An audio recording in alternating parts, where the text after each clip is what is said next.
Hi. So now that Venus is going direct, I thought it would be really nice to do a reading together and just take a look at some issues about relationships and intimacy and to see what we need to do to make any changes, to heal what we need to heal and how to move on in our current relationships or to look for a new relationship or, if you're single or whatever that is specifically for you. I'm going to be asking the deck generally what it is that we can do to heal and to help ourselves. So I thought I would use the Tarot of the Divine Legacy or Legacy of the Divine Tarot. I don't remember exactly, but it's by Ciro Marchetti. And, his decks are pretty universal and easy for everyone to understand. So I already did shuffle it, and let's pick some cards together. Okay. The first one is the Ten of Cups. It's actually really a pretty card in this deck. I mean, it just looks so warm and cozy, and there's a lot. It gives you the idea of being comfortable and accepted here, and of course that's what we all want. But sometimes the Ten of Cups can be very idealistic and not always realistic. And now this card coming up here as the first card, I think it's really showing us that it would be a good time to go and really think about where your ideals have come from, and when and how have they been formed. Are they really from you, or are they maybe from family?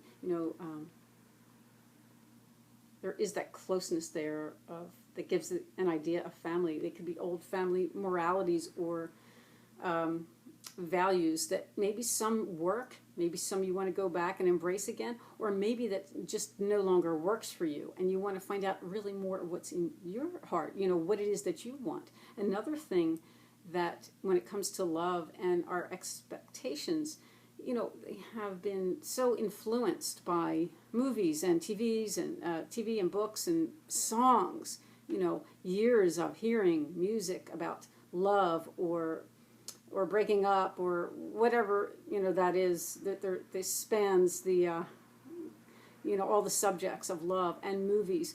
And a lot of times we take that in, especially when we're kids, we're young, we take a lot of this stuff in without even realizing that that's not our truth. So this would be a great time to go back to really think about what it is that you want, what works for you, and really piece by piece look what's yours and what is not yours. What is your truth and what is not. So let's move on. I'm going to pick another card here.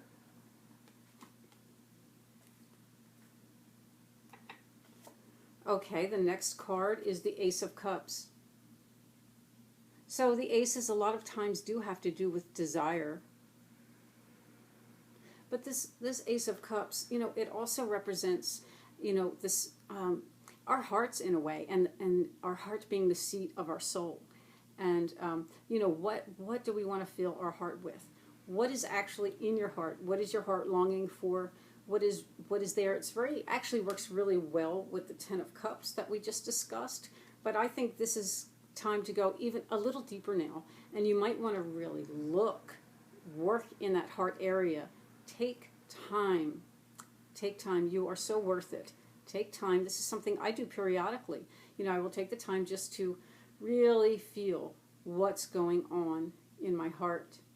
And I have also set up little places in my heart where I can go when I need some solace. And at one point I had set up a nice little room in my heart it was very cozy, actually a little bit like that Ten of Cups. It had a fireplace, it had some beautiful roses and a little couch, and it was me and my cat, and that was a place that I needed to go for comfort.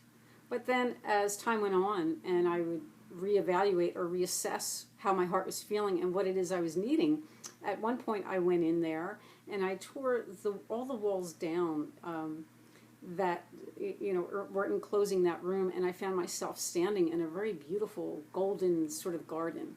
So, as time moves on, if you work with your heart energy and you work in that way, you will find changes that take place. And another thing that you can do if you're working in that heart region, in that chakra, you'll start to feel your own energy. And, that's really important because that energy, the energy that emanates from your heart, really, it's part of your chi, your energy. And you can start to feel that in your hands when you're working in your heart chakra there. And that's the energy that will heal you. You can heal anything really with that energy as long as you understand it. And if I remember, I will talk about that at the end and how you can work with that energy a little more. So there is the Ace of Cups. Our truest desires in our heart and what is there, and going in, looking, and cleaning up, if necessary, our heart. All right, let's take another. All right, let's try this one. Wow, it's the Three of Swords. So that's showing that the next step here is to look at where we've been hurt, where we have been betrayed, or perhaps where we are fearful in our relationships. So, if let's just start from that first one. If we've been hurt or betrayed, and maybe some people are still holding on to that, well, then doing some of that work in that heart chakra will be helpful. There are other things that you can do to move that energy out. Pining isn't one of them, but really trying to work with that energy. Also, sometimes when this card comes up is, we're concerned that we did the wrong thing. Oh, I said the wrong thing, or I did something wrong, and now I'm worried that that person is upset at me. So there's a lot of games that can go on, mental games with this card that affect the heart very deeply. Also, sometimes it could just be your own fears or worries about intimacy and maybe not having the confidence to move on as far as what you want to express in a very intimate way with someone. All of that works with this card, but primarily I do see when this card comes up, there has been some type of pain, and it is so important to work through that. Sometimes just doing the meditation work isn't quite enough, and we need to do other work. I find Qigong to be so incredibly helpful. I do want to talk about that at the end of this video. I used to teach Qigong, and it's different than yoga, and it's so beautiful in helping people move energy through. So let's move on to the next card and see what we get.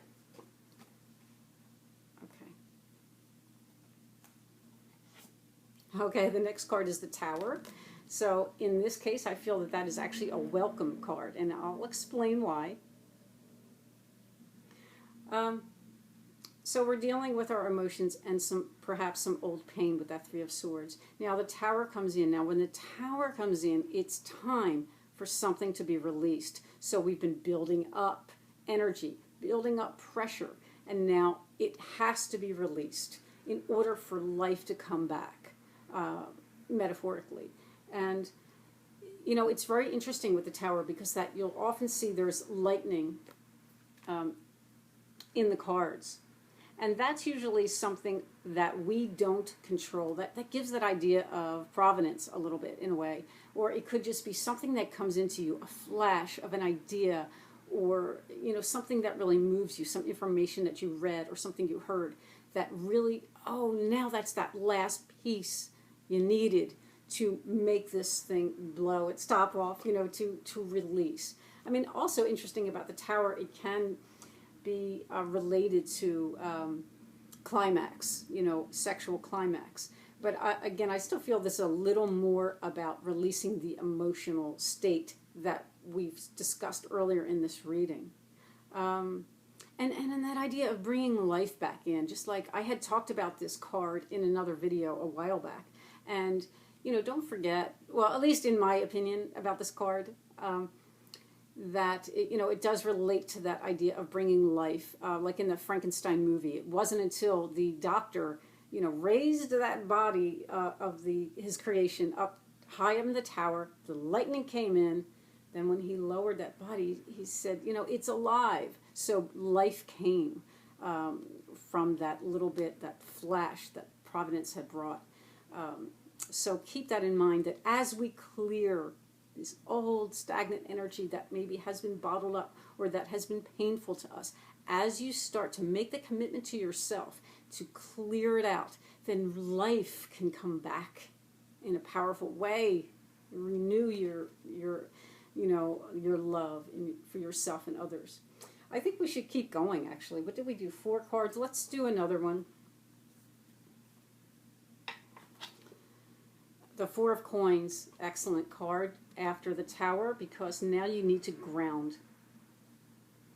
Doing this kind of emotional work or meditative work, it can be, taxing. It can drain you. So I know traditionally people always consider that 4 of Coins to be about money, but it also relates to your own energy and your own body. So, you need time to, remember, as you're going through this process, there will be times that you need to just be a little greedy with your own energy and your own time, and also to really think about, be mindful about when you're with someone, are they draining your energy? Or do you feel stabilized when you're with a person? It's a very important thing to notice, when you're spending time with someone, is that energy exchange and how it affects you.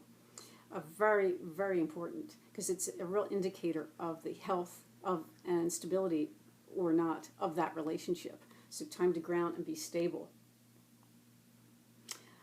Let's do one more. Okay.